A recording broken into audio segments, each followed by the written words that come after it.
Bismillahirrahmanirrahim. Assalamu alaikum students. Welcome to class 9th E. Today our topic is exercise number 1.6 word problem. आज हम करेंगे word problem. ये है exercise 1.6 के onward question. Question number 1 हमने कर लिया है. ये है solve the following word problems by using matrix inversion method and Cramer's rule. तो ये दोनों रूल्स अप्लाई करते हुए ये हमने 2 से लेकर 6 तक वर्ड प्रॉब्लम्स जो हैं इनको सॉल्व करना है. तो पहले हम देखते हैं second word problem. The length of a rectangle is 4 times its width. The perimeter of the rectangle is 150 centimetre. Find the dimensions of the rectangles. Rectangle की 2 डायमेंशंस होती हैं, एक उसकी लेंथ और एक उसकी विड्थ. तो हमने यहाँ पर एक्चुअल में लेंथ और विड्थ दोनों को फाइंड आउट करना है. चूँकि लेंथ डिपेंड कर रही है विड्थ पर, तो हम लेंथ को विड्थ को लेट कर लेंगे x और लेंथ को लेट कर लेंगे y. तो अब हम चलते हैं क्वेश्चन की तरफ. ठीक है, तो अब हम लेट करते हैं. ये है हमारे पास रेक्टेंगल. ठीक है, रेक्टेंगल की 2 डायमेंशन, एक उसकी लेंथ और एक विड्थ.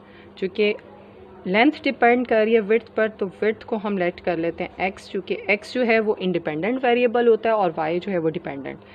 तो लेंथ को हम ले लेते हैं y. ठीक है, अब यहाँ हम सॉल्यूशन स्टार्ट करते हैं. तो लेट लेंथ पहले विड्थ लिखेंगे. Length width of a rectangle be x equal to x ले लिया हमने. ठीक है, देन लेंथ जो है वो आ जाएगी length of a rectangle is equal to y. तो लेंथ को हमने ले लिया y. ठीक है, now according to the statement, first condition थी कि length is 4 times its width. ठीक है, तो हम लिखेंगे अकॉर्डिंग टू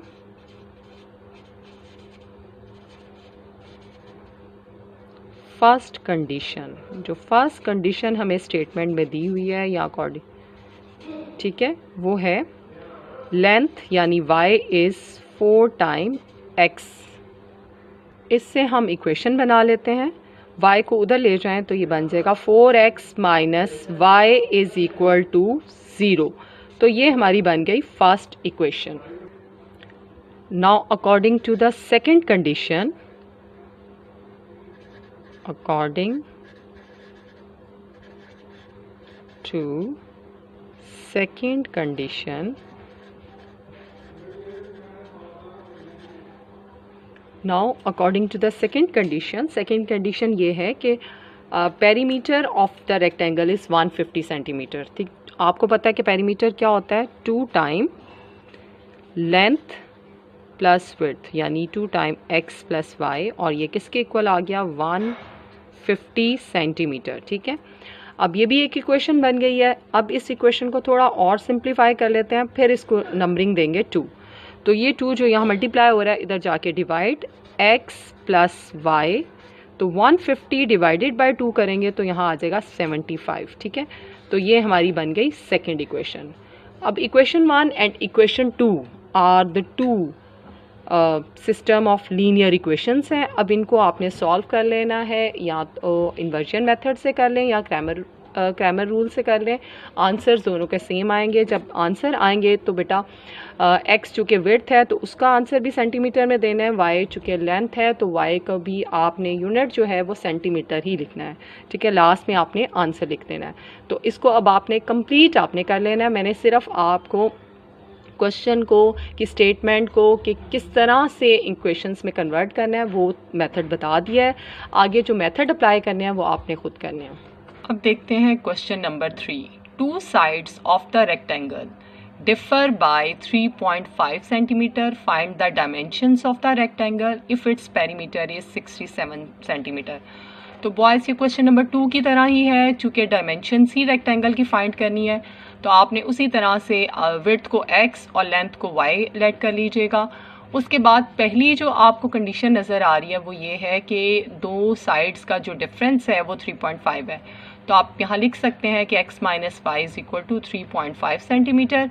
फिर नेक्स्ट आपके पास जो स्टेटमेंट आ रही है वो है पेरीमीटर इज 67। तो उसको आपने एज इट इज़ लिख देना है कि 2 time x plus y is equal to 67। जब 2 को आप दूसरी साइड पे डिवाइड करेंगे तो ये वैल्यू हमारी बन जाएगी 33.5। ठीक है, तो ये क्लियर होगी। दो आपकी इक्वेशंस बन जाएंगी, उनको आपने सॉल्व कर लेना है या तो इन्वर्जन मेथड से या क्रैमर्स रूल से। जी, अब ये देखें क्वेश्चन नंबर 3 को मैंने लिख दिया कि one dimension of the rectangle is x, second dimension of the rectangle is y। क्योंकि इसमें लेंथ और विड्थ करके मेंशन नहीं किया, सिर्फ 2 डायमेंशंस फाइंड करने के लिए कहा है, तो इसलिए हमने फर्स्ट डायमेंशन को x और सेकेंड को y ले लिया। According to the first condition of the statement ये था कि difference of two sides is equal to 3.5। तो दो साइड्स जो हैं, एक साइड x और एक y, उनका डिफरेंस जो है वो 3.5। तो ये फर्स्ट हमारी कंडीशन के मुताबिक इक्वेशन 1 बन गई। According to the second condition, अब सेकंड कंडीशन ये है कि perimeter of the rectangle is 67। तो 2 टाइम x प्लस वाई जो है वो 67 के इक्वल है। तो इससे इक्वेशन ये बन गई कि 2 से जब हम डिवाइड कर देंगे तो ये हमारे पास इक्वेशन आ जाएगी x plus y is equal to 33.5। तो ये हमारे पास दो लीनियर इक्वेशंस बन गई हैं। अब आप इनको सॉल्व कर सकते हैं क्रैमर्स रूल से भी और इन्वर्जन मेथड से भी। ठीक है, तो इक्वेशन बनानी मैंने मेथड बता दिया, आगे आपने इसको कंटिन्यू करना है। अब हम देखेंगे क्वेश्चन नंबर 4। अब देखेंगे क्वेश्चन नंबर 4 की स्टेटमेंट। तो बुक आपके सामने है। क्वेश्चन नंबर 4 ये है, the third angle of an isosceles triangle is 16 degree less than the sum of the two equal angles. अब बेटा आइसोसेलेस ट्राइंगल कौन सी ट्राइंगल होती है जिसकी टू साइड्स जो हैं वो इक्वल होती हैं, उसकी टू साइड्स भी इक्वल होती हैं और उसके टू एंगल्स भी इक्वल होते हैं आइसोसेलेस ट्राइंगल के। ठीक है, और नेक्स्ट इसने ये कहा है कि जो तो थर्ड एंगल है इसका, ये टू तो इक्वल एंगल है, तो ये जो टू इक्वल एंगल है इनको हम लेट कर लेते हैं x। और ये जो थर्ड एंगल बन रहा है, क्योंकि एक ट्रायंगल में 3 ही एंगल बनते हैं, तो जो थर्ड एंगल है वो लेस है sum of the two equal angles. जो टू इक्वल एंगल्स हैं उनके सम से 16 डिग्री लेस है। तो ये रिलेशन हम उसको ले लेते हैं y, और फिर रिलेशन के मुताबिक हम इक्वेशंस बना लेते हैं।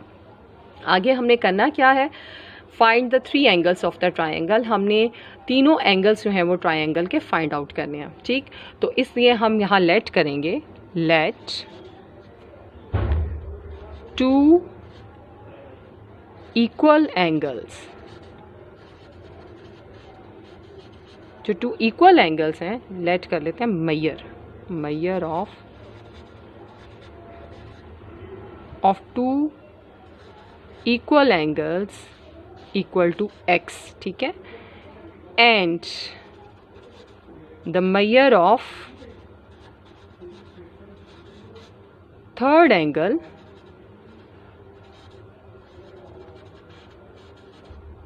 उसको हम y लेट कर लेते हैं। ठीक है,